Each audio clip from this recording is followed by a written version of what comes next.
Hey everyone, welcome to our channel. In this seemingly absurd place, bees and a bunch of unreliable plotlines await us.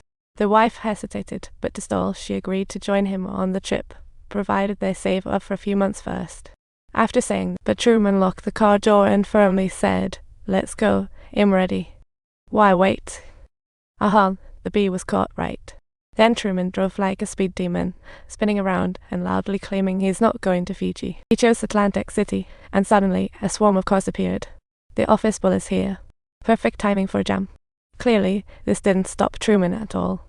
He reversed and kept spinning, then loudly proclaimed he was off to Orleans, but in reality, he was just making the same road, but now no one blocks his path.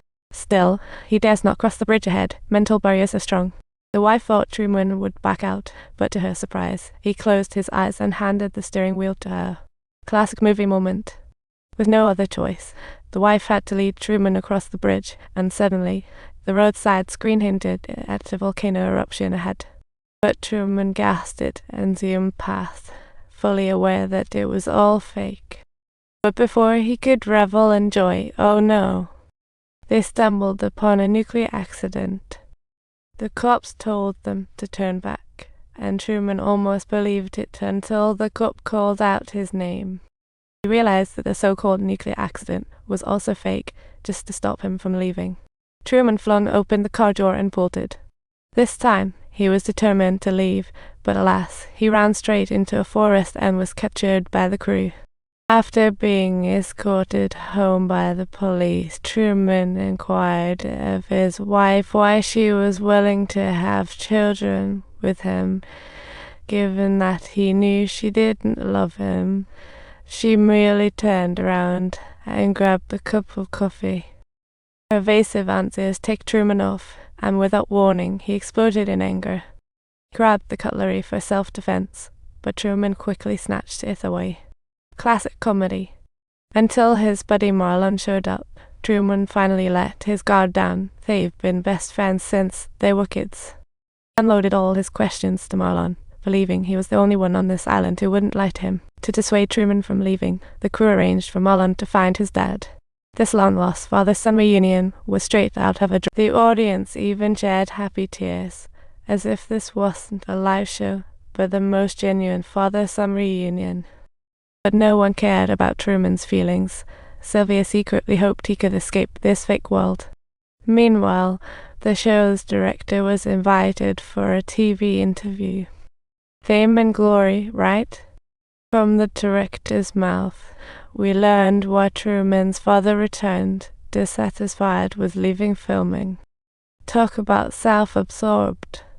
The place you live in is the place of this virus, and the ocean is the true essence of the world. Talk about going overboard. Subtitles. He is not an actor, he is a prisoner. Look at him, what exactly have you done to him? He can leave anytime he wants, as long as he seeks the truth. So philosophical.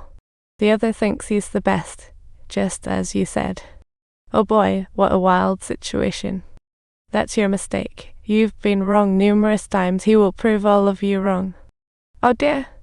Everyone thought his father's return would make Truman ditch the idea of leaving Paradise Island.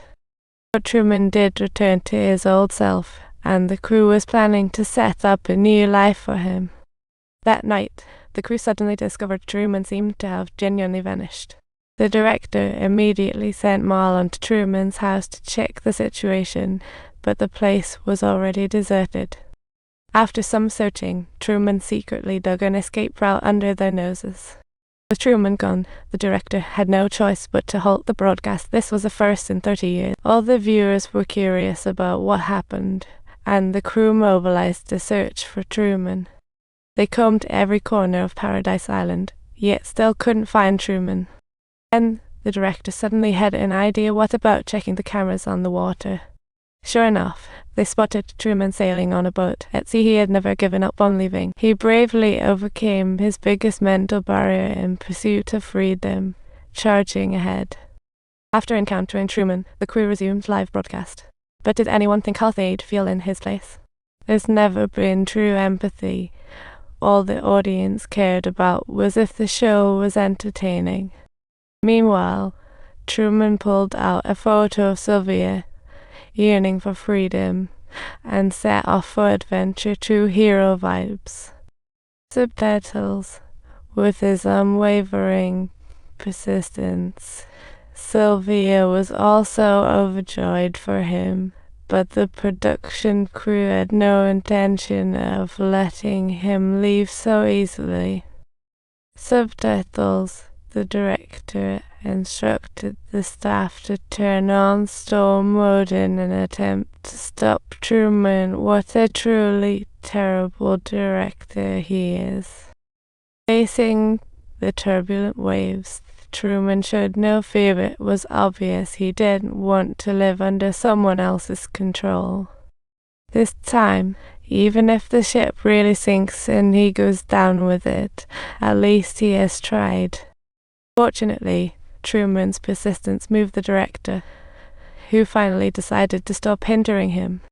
After the storm, Truman gathered his courage and charged forward to the heights of freedom in his heart. With no pesky crew around, Truman sailed smoothly, a rush of exhilaration flooding in. Suddenly, he shook the sky with his resolve. What a life to behold!